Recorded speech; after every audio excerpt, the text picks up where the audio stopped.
من كام سنة قريت بوست على الفيسبوك لطبيبة بتحكي عن حالة صادفتها في شغلها.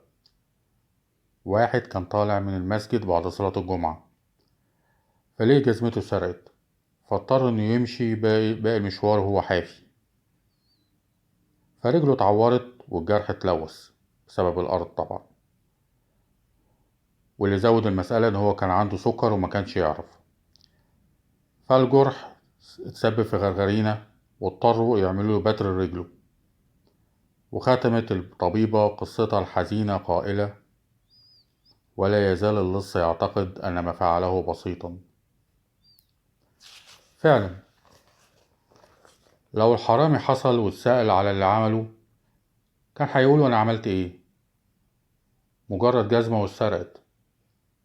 أسوأ شيء ممكن يحصل له إنه يدفع تمن جزمة جديدة، مش أكتر من كده.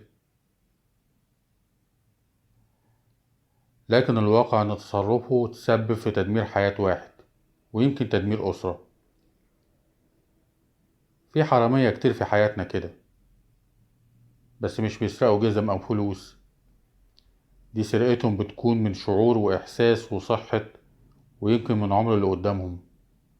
وكلنا عرفنا النوعيات دي في حياتنا. كلمة يقولها حد على شكل عشم أو هزار يجرح شعوره حد تاني أو كرامته. كلمة في شكل نصيحة تخلي حد يدمر حياته أو أسرته، أو يعمل حاجة ما كانش المفروض يعملها، أو ما يعملش حاجة كان المفروض يعملها. يمكن النوعيات دي بيحاولوا يخبوا أغراضهم الدنيئة داخل الكلام، ويمكن تكون نواياهم مش وحشة ولا حاجة، بس هم بكل بساطة فاكرين إن كل الناس زيهم ما عندهمش إحساس. النبي عليه الصلاة والسلام كان بيقول: اتق النار ولو بشق تمرة. وده معناه إن أي حاجة مهما كانت بسيطة ممكن تعمل فرق في حياة الإنسان. ياريت نكون من الناس اللي بتفرق بشكل إيجابي مع الناس.